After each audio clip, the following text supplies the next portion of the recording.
किंवा त्यांना प्रेग्नन्सी राहण्याचे काही चान्सेस असतात का? बरेच प्रश्न मला असे लोक विचारतात, कमेंट बॉक्समधून पण विचारतात आणि खरोखर हा एक कन्सर्न आहे. याच्यावर केव्हा ओपन चर्चा पण झाली नाही. याच्यावर मी पण याच्या अगोदर केव्हा व्हिडिओ बनवण्याचा प्रयत्न केला नाही आणि खरोखर त्या दिवशी जो पार्टनर आला त्या पार्टनरने जेव्हा मला विचारलं तर नक्कीच मला असं वाटलं की हा व्हिडिओ नक्कीच तुमच्यासाठी नक्कीच बनवायला पाहिजे की असे प्रश्न बऱ्याच लोकांच्या डोक्यामध्ये असतात.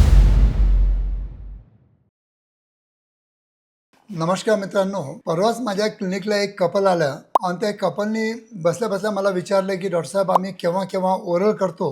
त्या लेडी पार्टनरनं मला विचारलं की ओरल करताना केव्हा केव्हा सिमेंट जर मी गिळून घेतलं तर त्याचे काही दुष्परिणाम होतात का? खरोखर चांगला त्यांनी प्रश्न विचारला आणि त्यासाठी मी हा व्हिडिओ बनवण्याचा प्रयत्न केला आहे की असे बरेच प्रश्न तुमच्या पण डोक्यामध्ये येऊ शकतात आणि त्यासाठी आज आपण जाणून घेऊया की खरोखर आपल्या पार्टनरने जर सिमेंट जर सक केलं किंवा ओरल केलं आणि सिमेंट जर तिच्या तोंडामध्ये गेलं आणि ते तिनं जर गिळलं तर काही साईड इफेक्ट होऊ शकतात का? त्याच विषयी आज आपण थोडक्यात सायंटिफिक इन्फॉर्मेशन घ्यायचा या व्हिडिओद्वारा नक्कीच प्रयत्न करूया. मित्रांनो, मी आहे doctor Umesh. As a clinical sexologist म्हणून गेल्या 40 वर्षापासून मी तुम्हाला सातत्याने मार्गदर्शन करीत आहे, काउन्सिलिंग करीत आहे, सेक्स एज्युकेशन द्यायचा प्रयत्न करीत आहे. खरोखर माझा हा प्रयत्न तुम्हाला आवडत असतील तर नक्कीच माझ्या मराठी चॅनलला सबस्क्राईब करा आणि जास्तीत जास्त आपल्या मराठी बांधवांना शेअर करा, जेणेकरून तुमच्यामुळे त्यांना पण काही ना काही माझ्या व्हिडिओचा नक्कीच बेनिफिट मिळू शकतो. मित्रांनो, आजचा जो आपला विषय आहे की आपण जर आपल्या पार्टनरने जर वीर्य जर गिळलं तर काही त्यांना काही साईड इफेक्ट होतात का किंवा त्यांना प्रेग्नन्सी राहण्याचे काही चान्सेस असतात का? बरेच प्रश्न मला असे लोक विचारतात, कमेंट बॉक्समधून पण विचारतात आणि खरोखर हा एक कन्सर्न आहे. याच्यावर केव्हा ओपन चर्चा पण झाली नाही. याच्यावर मी पण याच्या अगोदर केव्हा व्हिडिओ बनवण्याचा प्रयत्न केला नाही आणि खरोखर त्या दिवशी जो पार्टनर आला त्या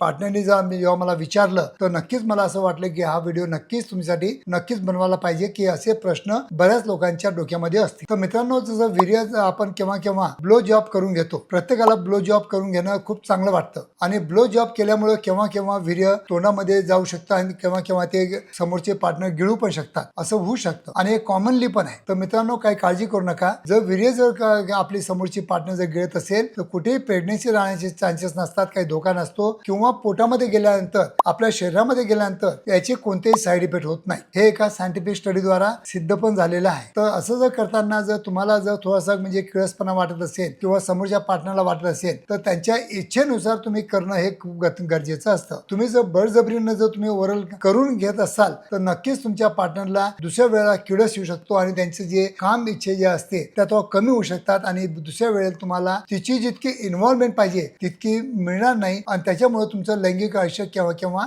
धोक्यात पण येऊ शकतं. मित्रांनो, केव्हा केव्हा ब्लो जॉब करणं खूप चांगलं आहे, काही प्रॉब्लेम नाही आहे. ब्लो जॉब केल्यामुळे पुरुषांना खूप आनंद येतो, खूप म्हणजे टॉपचं एकदम ऑर्गॅझम मिळतं आणि त्या ऑर्गॅझमला काही म्हणजे लिमिट नसते. तर असं ऑर्गॅझम तुमच्या पार्टनरला तुम्हाला द्यायचं असेल तर तुम्ही सुरुवातीला थोडंसं तिच्याबरोबर चर्चा करून, डिस्कशन करून आणि माझा व्हिडिओ दाखवून की याचे काही साईड इफेक्ट नाहीत तर हे तुम्ही जर करायची तुमची इच्छा असेल तर नक्कीच करू शकता. पण ओरल किंवा ब्लो जॉब करताना तुम्हाला काही काळजी घेणं गरजेचं असतं. जर तुम्हाला काही तुमच्या इंद्रियावर तुम्ही बरोबर स्वच्छता ठेवत नसाल किंवा प्युबिक हेअर्स काढत नसाल आणि त्याच्यामुळे किंवा काही तिथं फंगल इन्फेक्शन, ईस्ट इन्फेक्शन किंवा काही बॅक्टेरियल इन्फेक्शन जर असेल तर ते नक्कीच ओरल करताना ते जर सक केलं तर नक्कीच तिला पण ईस्ट इन्फेक्शन किंवा बॅक्टेरियल इन्फेक्शन होण्याचे किंवा URI म्हणजे युरिनरी ट्रॅक्ट इन्फेक्शन किंवा अपर रिस्पिरेटरी इन्फेक्शन, त्याला मी URI म्हणतो, हे होण्याचे चान्सेस होऊ शकतात. पण जर तुम्ही प्रॉपर क्लीन करून, प्रॉपर हायजीन मेंटेन करून जर तुम्ही ब्लो जॉब करून घेत असाल तर नक्कीच तुम्हाला काही चिंता करायची गरज नाही आहे. तर तुम्हालाही काही आजार होणार नाही किंवा तुमच्या पार्टनरला पण काही आजार होणार नाही, हे तुम्ही लक्षात ठेवा. ब्लो जॉब मधून मधून करणं हे चांगलं आहे. हे चांगलं सेक्शुअल लाईफचं, हेल्दी लाईफचं एक साईन आहे. दॅट डज मीन की युअर पार्टनर इज इन्व्हॉल्व आणि तुमची पार्टनर जितकी चांगली इन्व्हॉल्व असेल तितकं तुम्हाला चांगलं ऑर्गॅझम मिळू शकतं आणि तिला जर त्याच्यामधून आनंद मिळत असेल तर नक्कीच केव्हा केव्हा तुम्ही लाईफ मध्ये, जसं मी नेहमी तुम्हाला सांगत असतो की फोर प्ले करताना किंवा सेक्शुअल ऍक्टिव्हिटी एन्जॉय करताना नेहमी आपल्यामध्ये काही बदल घडवा. बदल जर तुम्ही करत असाल आणि आपली दोघं मिळून आपली सेक्शुअल लाईफ हेल्दी आणि आनंदित जगत असाल तर